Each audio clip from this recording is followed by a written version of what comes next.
Mheshimiwa Edwin Enos Swale. Asante Mheshimiwa Naibu Spika kunipa nafasi na mimi niweze kuchangia hotuba ya Mheshimiwa Rais.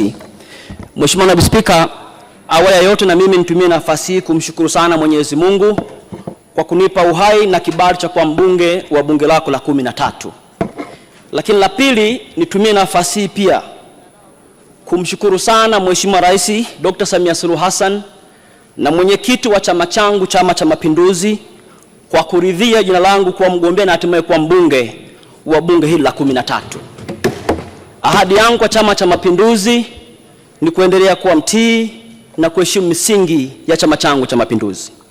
Jambo la pili, Mheshimiwa Naibu Spika, nitumie pia nafasi hii kuwashukuru sana wananchi wangu wa jimbo la Lupembe kwa imani yao kubwa kwangu na kunirejesha kwa mara ya pili kwa kishindo ndani ya bunge hili la Jamhuri ya Muungano wa Tanzania. Ninawaahidi nitaendelea kuwa sauti yao ndani na nje ya bunge la Jamhuri ya Muungano wa Tanzania. Mheshimiwa Naibu Spika, kabla sijaanza kuchangia hotuba hii, naomba niweke rekodi sawa. Wakati akichangia Mheshimiwa Engineer Ezra, wako wabunge wenzangu wachache nadhani hawakusoma hotuba ya Mheshimiwa Rais, wamesema kuna jambo halikuwekwa sawa kuhusu msamaha wa Daktari Samia kwa vijana baadhi wa matukio ya Oktoba 29. Naomba warejee ukurasa wa 8 wa hotuba ya Mheshimiwa Rais. Mheshimiwa Rais hakutoa msamaha kwa kila mhalifu. Mheshimiwa Rais alitoa msamaha kama mama, kama mlezi, kama amiri jeshi mkuu, na alisema, naomba kumnukuu, kwa wale ambao wanaonekana walifuata mkumbo na hawakudhamiria kufanya uhalifu wafutiwe makosa yao. Kwa hiyo kama kuna mhalifu hakufutiwa makosa na Mheshimiwa Rais. Nataka niweke sawa sawa rekodi hiyo kwa ajili ya bunge lako tukufu. Mheshimiwa Naibu Spika, naomba niende kwenye hotuba hii ya Mheshimiwa Rais. Ukisoma kitabu hiki vizuri kwa umakini kuanzia peji ya kwanza mpaka ya mwisho, mimi kwa mtazamo wangu unabainisha sifa mahususi za kiongozi bora Daktari Samia Suluhu Hassan. Na kama ambavyo wabunge wa kwanza wameanza kusema, ukisoma hotuba hii utabaini rais wetu Daktari Mama Samia ni mtu msikivu sana. Kumekuwa kuna kilio cha Watanzania wengi kwamba kuwepo na mkakati wa kuwa na katiba mpya. Rais ameahidi kuandika katiba mpya ya Jamhuri ya Muungano wa Tanzania. Kumekuwa na kilio cha kuwa na wizara ya vijana. Mama Samia ameunda wizara ya vijana na imeanza kufanya kazi vizuri sana. Ombi langu kwa wadau na wananchi wa Tanzania, ahadi hii ya kuwa na katiba mpya haitaweza kufikiwa kama tutaendelea na mtindo wa mwaka 2014 wa watu kususa, kukejeri na kutokuheshimiana.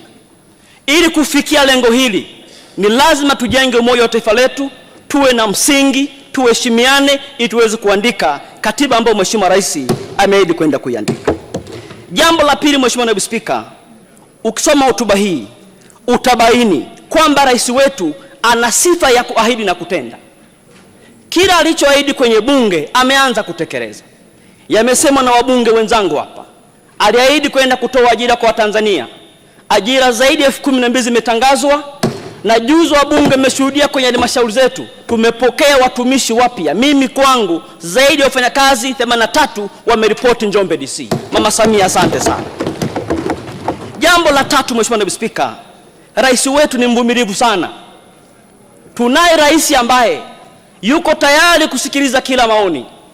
Wako watu kwenye mitandao wanaandika kejeri, wengine wako nje ya nchi unaandika mambo mbalimbali, lakini rais wetu amekuwa mtu msikivu sana, amekuwa mvumilivu sana kusikiliza maoni na kuhakikisha kila mmoja apate nafasi ya kujenga nchi yake. Na kwenye hotuba yake amesema hata kule nyuma mwaka 2025, 2024 wako watu walipuuza mkono wa Mheshimiwa Rais wa kuweka mshikamano kupitia fawara. Kwenye hotuba yake rais amesema pamoja na wadau kuutupa mkono wa kujenga umoja na maridhiano, rais wetu ameutoa mkono tena wa maridhiano kwa ajili ya kujenga nchi yetu. Huu ni uvumilivu wa hali ya juu sana. Jambo la nne, Mheshimiwa Naibu Spika, rais wetu ni mlezi, ni mtu mwenye huruma na upendo mkubwa sana kwa Watanzania. Mheshimiwa Naibu Spika, ukisoma hotuba hii utabaini Kule nyuma kulikuwa na kilio cha muda mrefu cha wafanyakazi juu ya kikokotoo. Rais wetu aliongeza mafao ya wafanyakazi ambao wanastaafu. Huyu ndio Rais Mama Samia Suluhu Hassan. Lakini pia imesemwa kwenye hotuba, rais wetu alipoona wako vijana ambao waliingia kwenye machafuko yale kwa mkumbo, kwa kushawishiwa, kwa kutokujua, kwa sababu ya huruma na upendo wake, akaamua kumsamehe. Huyu ndio Mama Samia Suluhu Hassan. Jambo lingine, Mheshimiwa Naibu Spika, rais wetu ni muumini wa utawala wa sheria, demokrasia na umoja wa kitaifa. Nilimsikia rafiki yangu Ado Shaibu kabla hajawa mbunge hapa akiwa kule nje akimsihi Mheshimiwa Rais aweke msingi mzuri wa uchaguzi ili haki itendeke kwa kila mtu, na hatimaye Ado Shaibu ameshinda kwa upinzani, yuko ndani ya bunge. Huyo ndio Mama Samia Suluhu Hassan. Kwa hiyo wito wangu kwa wabunge tulioko humu ndani, tutumie nafasi hii kumuunga mkono Daktari Mama Samia Suluhu Hassan. Tumtie moyo afanye kazi, tulinde nchi yetu, kwa sababu rais anampenda kila mmoja wetu ndani ya bunge hili. Jambo lingine, Mheshimiwa Naibu Spika, ambapo naomba niseme pia mchana huu, rais wetu ni mpole lakini mwenye msimamo mkali.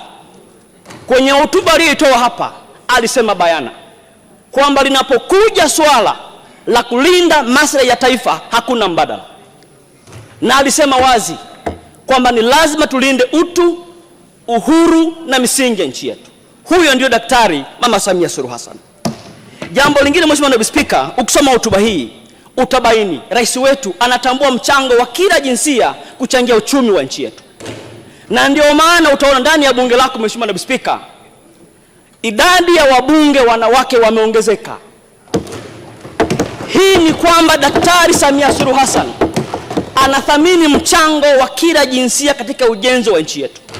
Leo bunge limependeza, akina mama wako wengi na wanaume, tunakwenda kujenga nchi yetu. Hongera sana Mama Samia Suluhu Hassan.